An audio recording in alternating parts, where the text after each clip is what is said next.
Olá, estudantes do nono ano, eu sou o professor William e nessa aula vamos falar sobre os tigres asiáticos. Afinal, o que são os tigres asiáticos? Teoricamente, todo tigre é da Ásia, né? Bem, o objetivo da nossa aula: diferenciar os modelos de industrialização adotados pelos países dos tigres asiáticos do restante do mundo. Na verdade, os tigres asiáticos são países que adotaram modelos econômicos um pouco diferenciados e conseguiram grande destaque na economia mundial nos últimos anos. Bem, você já ouviu falar em tigres asiáticos? E quais países são chamados de tigres asiáticos? Aqui estão os países que nós chamamos de tigres asiáticos: Coreia do Sul, Taiwan, Singapura e Hong Kong. Mas tem um detalhe: Hong Kong não é necessariamente um país. Hong Kong é uma zona independente dentro da China. Acontece que quando eles começam a seguir esse modelo de tigre asiático, eles seguiam muito o modelo japonês. E Hong Kong ainda era uma colônia da Inglaterra. A descolonização de Hong Kong ela é muito recente e ela passa a ser reapropriada para a China. Mas para evitar problemas maiores, ela é simplesmente uma zona independente dentro do território chinês. Algo muito parecido também acontece com Taiwan. Lembrando que Taiwan se considera a verdadeira China e não reconhece como legítimo o governo da República Popular da China. Bem, e quem são eles, afinal? Os tigres asiáticos são países que, a partir da década de 1970, se destacaram pela rapidez dos processos de industrialização, ou seja, apresentaram um crescimento econômico superior aos demais países da região. Os tigres asiáticos, eles passaram, a partir da década de 1970, a se basear no modelo japonês de economia. Lembrando, o Japão é um país que foi destruído pela Segunda Guerra Mundial e eles receberam muitos financiamentos norte-americanos para se construir. Os países, os tigres asiáticos, no caso, eles não receberam esse mesmo apoio. Por outro lado, eles viram o que estava dando certo no Japão. Passam a investir muito em indústria, educação e tecnologia. Ao longo dos anos 70 e 80, esses países eles dominam praticamente o mercado de produtos tecnológicos, como câmeras fotográficas, videocassetes, né? Até mesmo os aparelhos de DVD, eles estavam ali como eu posso dizer, liderando a corrida. Bem, esses países eram agrícolas até lá. A maioria da sua população vivia na zona rural.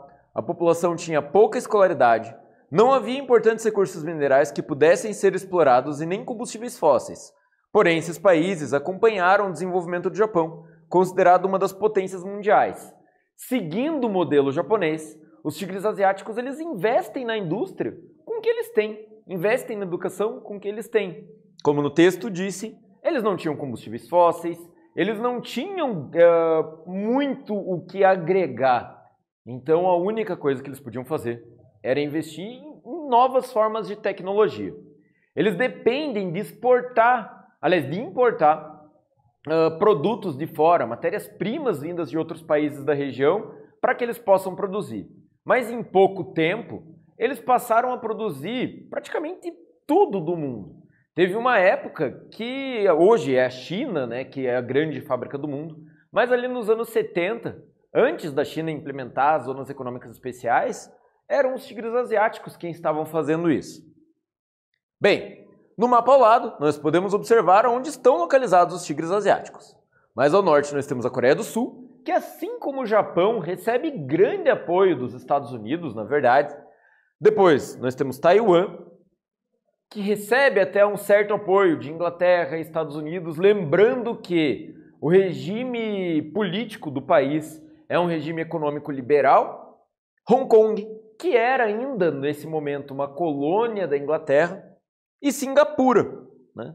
Mais ao sul, nós tínhamos Singapura liderando ali grande parte do comércio, principalmente pela facilidade das frotas navais, né? Se nós olharmos a posição geográfica de Singapura, eles têm acesso ao Oceano Índico e ao Oceano Pacífico, tendo assim como ter contato com a costa leste do continente africano. Eles conseguem entrar pelo Mar Vermelho, conseguem ter acesso ao Mar Mediterrâneo e à Europa E pelo Pacífico, eles estão ligados aos Estados Unidos, ao México, ao Chile e outros países americanos. Bem, afinal, por que tigres? Eles receberam o nome de tigres asiáticos em uma menção ao animal tigre, o qual é o símbolo de força, robustez e domínio. Era assim que os 4 países eram vistos naquele contexto. Antes o mundo não via nada de promissor neles, porém eles tornaram sua economia uma das mais dinâmicas. Em pouco tempo, os tigres asiáticos eles saíram de economias agrícolas e se tornaram economias industriais e exportadoras, mesmo sem ter carvão mineral, mesmo sem ter petróleo, mesmo sem ter nenhuma riqueza natural que eles pudessem explorar. O mundo inteiro passou a ver os números dos países crescendo muito rápido, né? Os gráficos de crescimento eles quase acompanhavam o ritmo japonês e produzindo algo muito parecido com o Japão, investindo pesado em tecnologia. Lembrando que um dos tigres asiáticos é, bem dizer, o segundo país do mundo que a gente deixa de considerar subdesenvolvido ou até mesmo emergente para considerar desenvolvido, que é a Coreia do Sul. Coreia do Sul que atualmente vem conseguindo com as suas marcas conquistar o mundo praticamente, né? Nós temos hoje as 2 maiores empresas da linha branca de eletrodomésticos, máquina de lavar roupa, geladeira, são coreanas. Além disso, eles fazem aparelhos celulares, eles fazem carros, né? Tudo vindo de um país relativamente pequeno e sem muito o que agregar. E ainda em uma situação de guerra, né? Ainda existe uma situação de guerra, não existe uma declaração de paz entre as 2 Coreias. Mas ainda assim, eles conseguem dominar o mercado.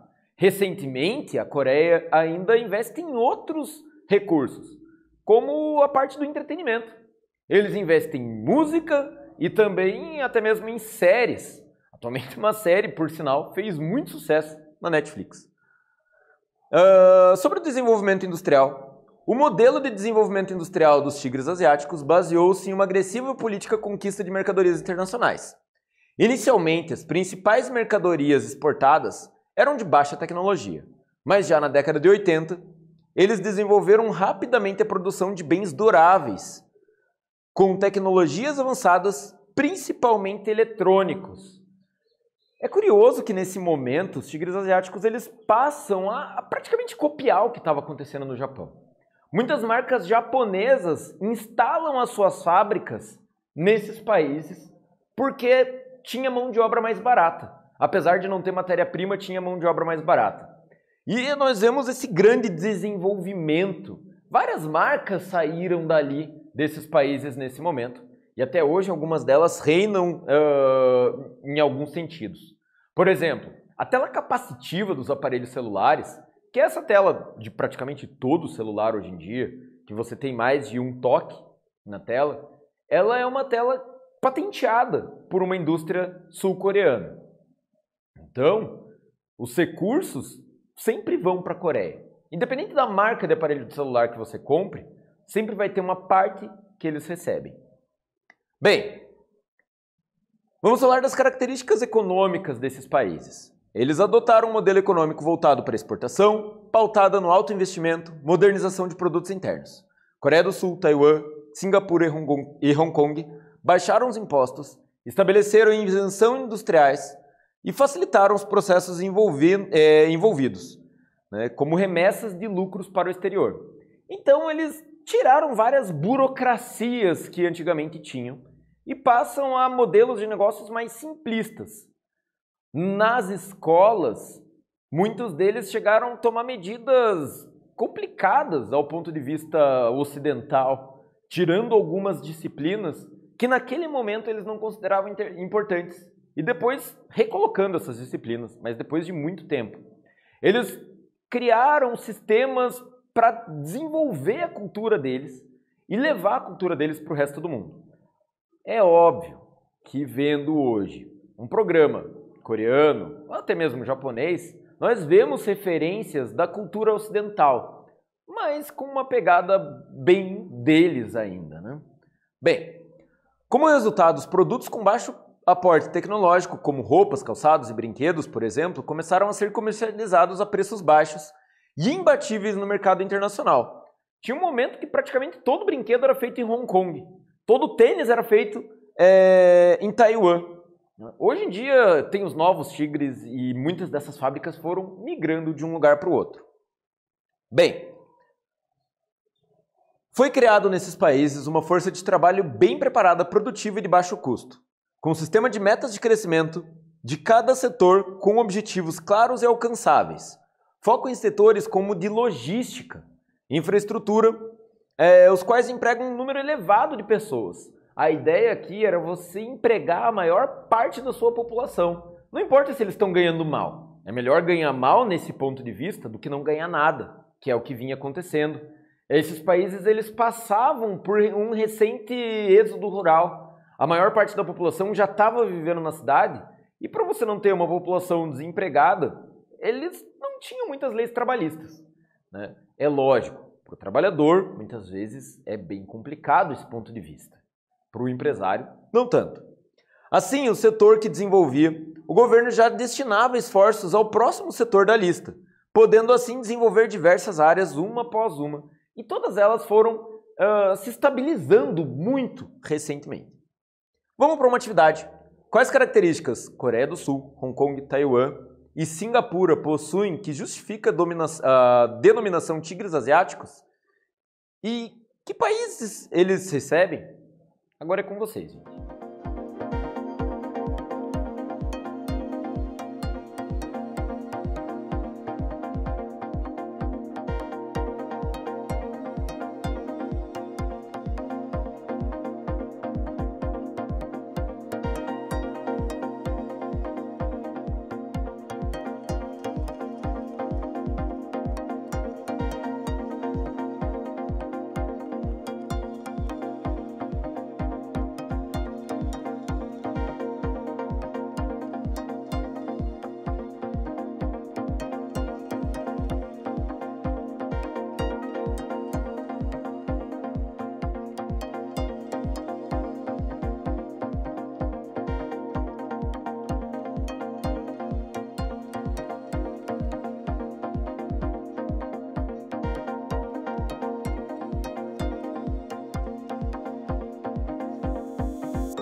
Vamos ver como fica uma possível resposta? O termo tigres asiáticos refere-se à agressividade administrativa e econômica que Coreia do Sul, Hong Kong, Taiwan e Singapura apresentaram em um curto período para obter um rápido desenvolvimento econômico e industrial. E o fato de que todos esses países estão localizados no continente asiático. Né? Daí vem o tigre e a Ásia também. Bem, Hong Kong. Hong Kong é uma das 2 regiões administrativas especiais da República Popular da China. Atraiu muitas empresas multinacionais devido à mão de obra barata. Presença dessas empresas não é garantia de melhoria de qualidade de vida da população. Investimentos sociais em educação para melhorar os indicadores são metas que Hong Kong ainda tem. Hong Kong vive hoje os mesmos problemas que qualquer país do mundo ocidental. Qualquer país que adota o mesmo sistema político acaba tendo esses problemas. Hong Kong é uma região na China que tem muitos moradores sem teto, né? Você tem uma desigualdade social gritante no território, né? Ao mesmo tempo que as pessoas mais ricas da China moram em Hong Kong, os mais pobres também. Você tem essa grande diferença. E como é uma zona administrativa de forma diferente, o governo não interfere tanto nisso. Além disso, Hong Kong é uma das regiões com metro quadrado muito caro. E assim como acontece no Japão, as casas das pessoas são minúsculas, tendo de 25 a 30 metros quadrados na maioria das vezes. As pessoas dormem em espaços extremamente apertados.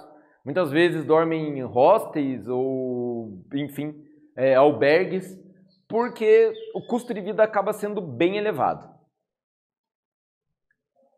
Só voltando em Hong Kong, uma coisa que é interessante falar é que mesmo com isso, Hong Kong luta arduamente em manifestos populares contra o domínio chinês. Muitas vezes o governo chinês tenta estabelecer metas e medidas que eles consideram antidemocráticas em Hong Kong. E como é uma zona livre, eles não aceitam, né? Como, por exemplo, câmeras que identificam o rosto das pessoas e quem está andando na rua. Né? Um controle maior, como acontece no resto da China. Esse controle a China não consegue ter em Hong Kong e, quando tenta, sempre é seguido de ondas de manifestos. Inclusive, é um dos únicos lugares da China em que acontecem manifestos. Bem, Coreia do Sul fabrica desde navios até produtos eletrônicos. Emprega modernas tecnologias na produção. Taiwan tem seu setor produtivo dominado pelas pequenas e médias empresas especializadas em determinadas áreas, e Singapura investe em indústrias de alto valor agregado, como a petroquímica. O interessante de Singapura é que justamente a posição geográfica que ela está localizada, ela serve muitas vezes como ponte, entre aspas, para os navios. Muitos navios que estão percorrendo entre o Pacífico e o Índico atracam em Singapura para reabastecer. Né? Então, eles tendo esse tipo de indústria desenvolvida no país, eles acabam lucrando bastante. Quando nós falamos de Coreia do Sul, é importante lembrar que o domínio das tecnologias, quase tudo vem de lá hoje em dia. Né? Em relação às marcas, as principais marcas são coreanas. E Taiwan, eles seguiram mais para esse setor das indústrias especializadas, e eles se especializaram muito na confecção de tecido, roupa mesmo. Por muito tempo, a maior parte das grandes marcas tinham suas fábricas instaladas lá.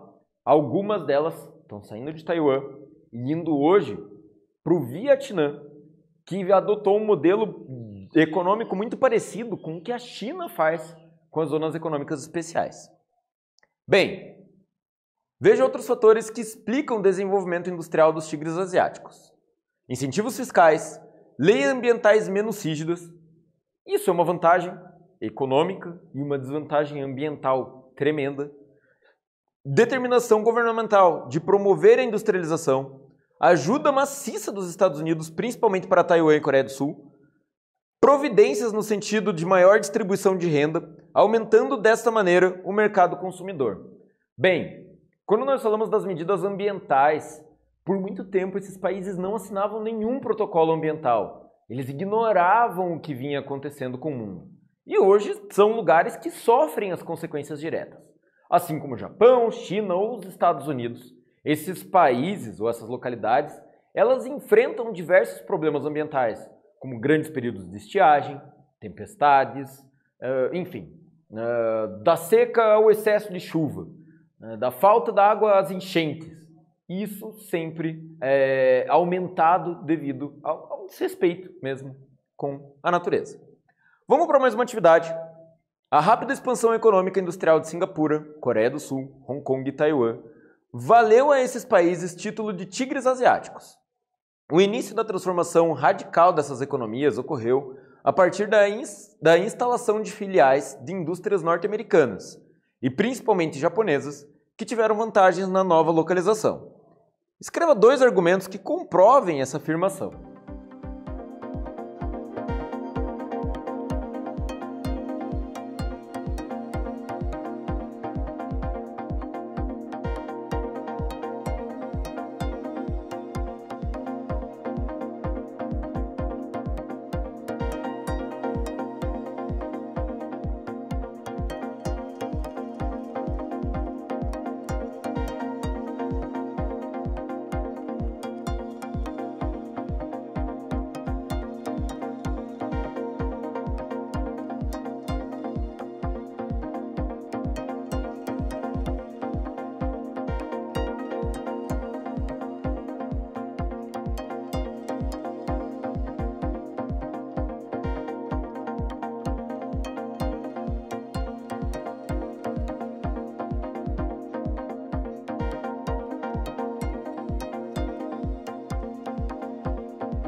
Bem, vamos ver como que fica a possível resposta?